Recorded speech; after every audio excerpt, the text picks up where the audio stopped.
Bonjour à tous, c'est Jérémy pour un nouveau thread d'horreur. Donc selon la durée de celle-ci, ils seront longs ou pas. S'il y en a des longues, ça sera deux. S'il y en a sur court, ça sera trois histoires. Donc là, on a une première histoire assez courte, donc il y en aura peut-être trois, sinon il y en aura deux. On verra.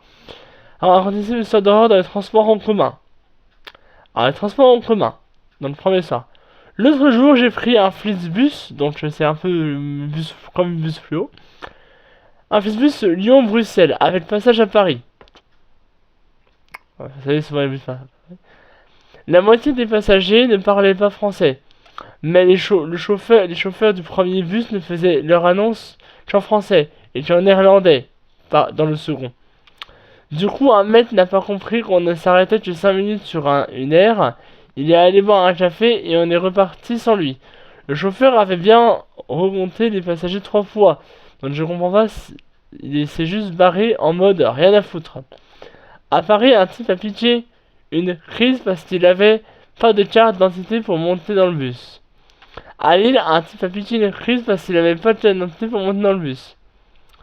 Appelez la police! J'ai dit merde. Oui. J'ai dit merde. Plus de Flixbus pour l'instant. Et j'ai pris un convoi Bruxelles-Lyon pour redescendre au bout de 15 minutes. Mon chauffeur marocain, avec qui j'étais toute seule, ceci n'est pas un message du FN. Mais c'est pas la première fois qu'un bonhomme de ces pays me propose de l'aider à tromper sa femme. Me commande qu'il récupère les CD avec des pornos dessus. Me fait un quoi? LAIMAES, je sais pas comment on dit. Sur les différents types de corps de femmes, notamment les grosses poilues des années 70. Ça se transforme, c'est bien. Ça se transforme en film porno là.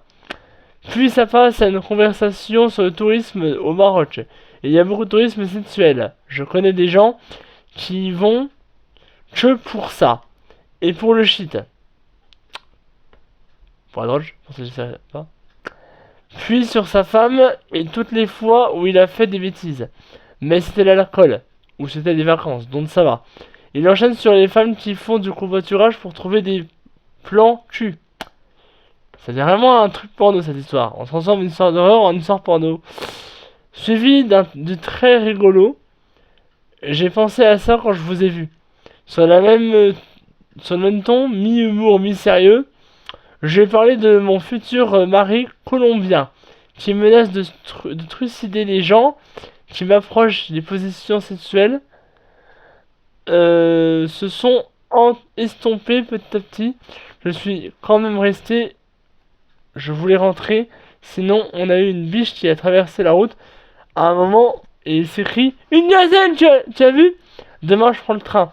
Du coup, je voulais aussi entendre vos histoires pour me dire, je sais pas, que ma vie qui est un sketch. Dès que je sors de mon lit, parce que des fois, je me demande, et tout ça va s'ajouter au mec qui commence à se branler en regardant dans le tram lyonnais et la bagarre au poignard dans le métro à 2 mètres de moi, mais ça date. Regarde si j'ai ma bouteille. Non, je reviens. Je suis de retour, excusez-moi. Allez. Ah non, c'est...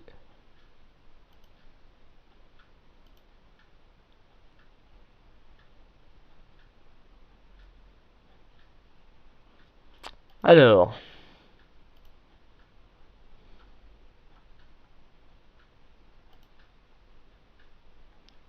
L'histoire est un peu plus longue. Elle est même très longue, donc du coup ça va être des histoires aujourd'hui. On verra. Thread d'horreur... Alors, voilà, thread d'horreur. S'il y a le nom de quelqu'un dans cette histoire, enfin... Dans le titre, il y a une histoire. Dans le titre, ce serait d'horreur pour toi. Mais je dirais pas le nom de la personne parce que, voilà. Je trouve pas ça normal de dire le nom d'une histoire. Et j'ai des trucs que je reçois. J'ai cette histoire aujourd'hui à bientôt 25 ans. et ma maman depuis 3 ans. J'ai vécu ce que je vais vous raconter il y a donc 10 ans. Depuis 3 mois. Elle est 25 ans, la personne c'est une femme qui a 25 ans qui est maman depuis 3 mois. Elle avait 15 ans donc. Une quinzaine d'années, mes parents me payent une superbe colo en Malaisie. Le rêve 3 semaines de road trip avec des monos super cool et une trentaine de jeunes entre 14 et 18 ans, donc de l'âge de la personne qui raconte l'histoire au moment des faits donc. D'abord les plus grosses villes, ensuite le trekking de 2 jours. En jungle depuis 4 jours sur une toute petite île pour finir le séjour le top. Évidemment les groupes d'affinité de créer au fur et à mesure des vacances. Je me fais un groupe de copines, il y en a 3 à s'entendre vraiment super bien. Et notre petit groupe de 3 filles s'entendait bien avec un petit groupe de 4 filles. Séjour de rêve, rien à dire jusqu'à un soir sur l'île. Dernier d'ailleurs, et heureusement. J'ai 3 nuits sur ce petit îlot de rêve. Entre parenthèses, le tour se faisait à pied en 40 minutes pour donner une idée de la taille de l'île. Reparti de manière logique avec une côte habitation et un côté bar-restaurant, etc. Un peu comme un Club Med mais géant en île. Toute la colo était repartie dans plusieurs petites maisonnettes de 4 sur une allée complète. Imaginez marcher le bord des habitations et par exemple vous tournez à droite dans une allée avec 7 petites maisons en bois d'affilée. La colo prenait tout lol. Tout lol. Dans d'autres allées, il y avait d'autres vacanciers, puis plus loin, des habitations locaux. Bref, super soirée, un peu rituel sur l'île. On mangeait tout au resto, puis on dansait dans les bars et on allait se coucher 3 soirs, mais tous ensemble, les activités le lendemain. Mais le dernier soir, forcément, c'était différent. La soirée traînait et donc on n'est pas tous partis en même temps.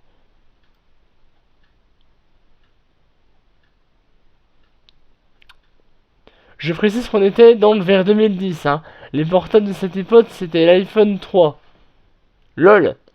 Donc c'était pas une normalité de partir en colo à 15 ans avec son portable comme aujourd'hui. Le groupe de 4 filles qu'on aimait bien fatiguer et partent se coucher. Donc juste 4 filles sur toute la colo décidèrent de partir du groupe à 15 minutes à pied des marchés, des bars et nous faisons la fête pour le dernier soir. À peine 1 heure plus tard, on se rend compte avec mes 2 copines que les gens sont vraiment motivés à faire la fête et on décide donc de faire comme les 4 filles 1 heure plus tôt. On marche en rigolant, en parlant fort, genre rouillé. Il y a une faute de frappe. R-Y-O-U-R. Oui, Rio de fête encore dans l'ambiance, désolé. Désolé pour la personne qui écrit l'histoire, j'arrive pas à dire quel mot tu voulais marquer. Désolé. Encore dans l'ambiance. Moi, la pire de tout, quand je suis dans mon délire, je capte plus rien autour. Une des filles réalise que le mec qui marche derrière nous ne nous dépasse pas et trouve ça bizarre. Genre, tu marches tout seul à un rythme aussi lent que 4 gonzesses. Tu titubes en rigolant. On lui dit « Oh, mais non, t'inquiète !» Elle insiste et nous demande de ralentir encore plus. Mais ça que ça soit suspect pour voir ce qu'il va faire. En effet, il se met à ralentir. Moi, j'étais pas du tout dans l'analyse déjà passé à autre chose. Et puis en plus de ça, on arrivait dans notre allée. Donc je fais quoi? Je marche jusqu'à notre cabane, avant-dernière au fond. Parenthèse entre l'avant-dernière cabane. Et n'entend plus les filles hurler. Non, Sarah, non, allume pas, reviens, putain! Entends plutôt, j'ai mal lu. Je prends peur, je me retourne. Les filles, toujours au début de l'allée, et je vois le mec derrière elle. Elle se retourne, panique et court jusqu'à moi. Et dans la panique, on court. Jusqu'au mur. tout au fond après la dernière cabane. MUE, je pense que c'est ça. Dernière cabane étant la cabane de cette fille partie au tout début. On se retrouve debout, tétanisé, à pas savoir quoi faire. Le maître debout immobile au bout de l'allée. Et là, une des 4 filles sort de cette cabane dans la panique et on lui hurle: Sors pas, enfermez-vous! Elle obéit, tâte la porte et on l'entend hurler. Entre parenthèses, alors qu'elle sait même pas pourquoi, lol. Mais elle a senti la panique chez nous. Il y a beaucoup de lol dans cette histoire. Et là, on se regarde et on se dit, mais en fait, on va les rejoindre. On court en espérant que le maître ne court pas dessus. On rentre et on crie avec les filles. Il y a un mec chelou dehors, il nous suit. Toutes les trois en même temps, et ça veut rien dire, lol. Après 5 minutes d'hyperventilation, la vache, d'hyperventilation c'est chaud. Les filles ont enfin toute l'histoire de ce qui vient de se passer.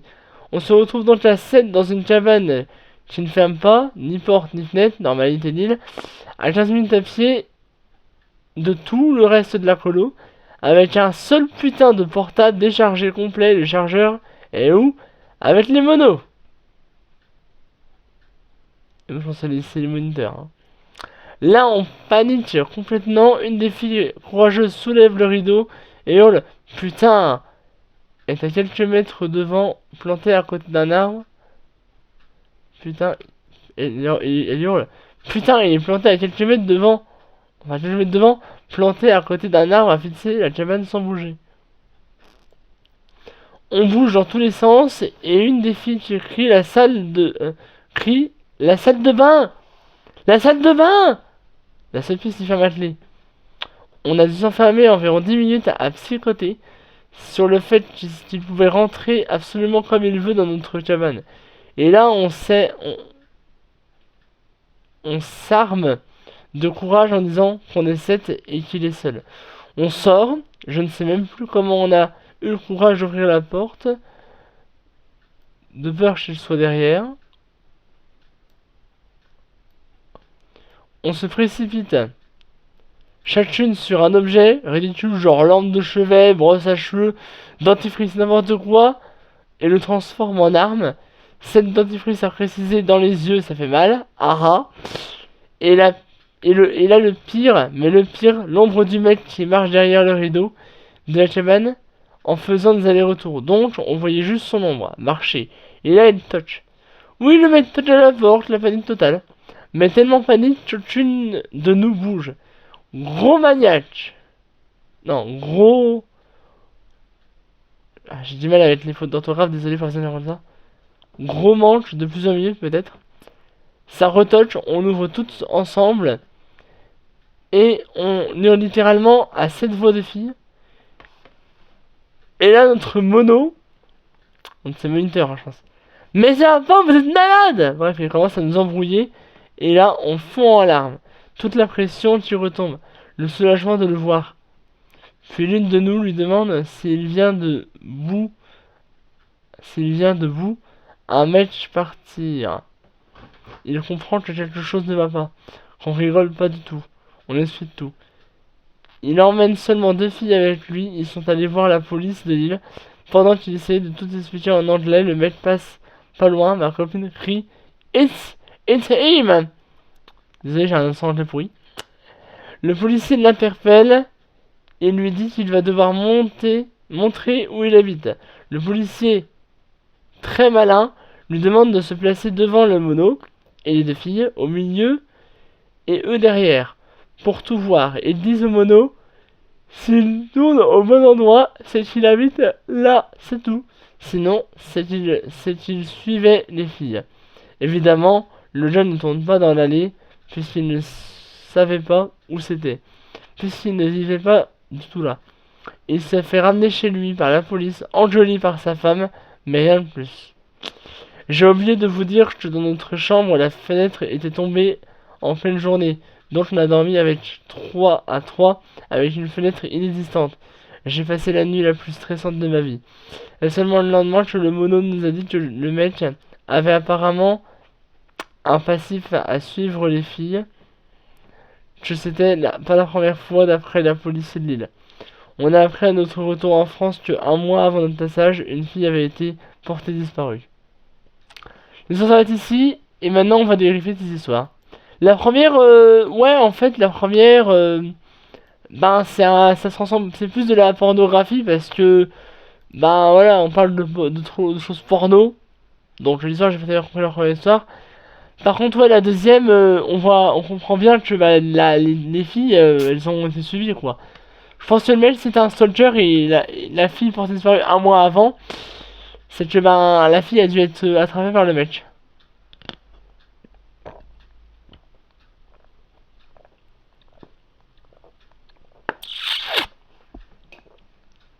Donc ouais, c'est assez effrayant, c'est vrai. En tout cas, si ça vous auront plu, moi je vous trouvais soit le lundi 30, soit mardi 31. Alors évidemment, du coup, vous ne vous êtes pas abonné. Vu que vous êtes pas abonné, bah il y aura pas de live à Halloween. Désolé, vous êtes à 25, il y aura pas de live à Halloween. Faut être 25 pour avoir un live à Halloween. Du coup, on se retrouvera 31 octobre pour plusieurs histoires. Il n'y en aura pas 3, il y en aura peut-être 5, peut-être 6, peut-être 20, peut-être 10, je ne sais pas, on verra. Ce sera une vidéo très longue à Halloween. Moi, je vous laisse. Merci à tous d'avoir laissé cette histoire. Je vous retrouverai du coup jour d'Halloween pour plusieurs histoires d'horreur. Il y en aura peut-être beaucoup, je sais pas combien il y en aura.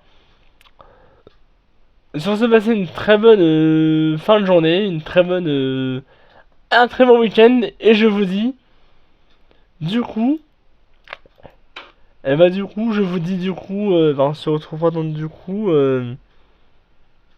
bah le mardi on sera mardi, oui. Sur ce, à mardi. Je vous laisse la musique, comme d'habitude.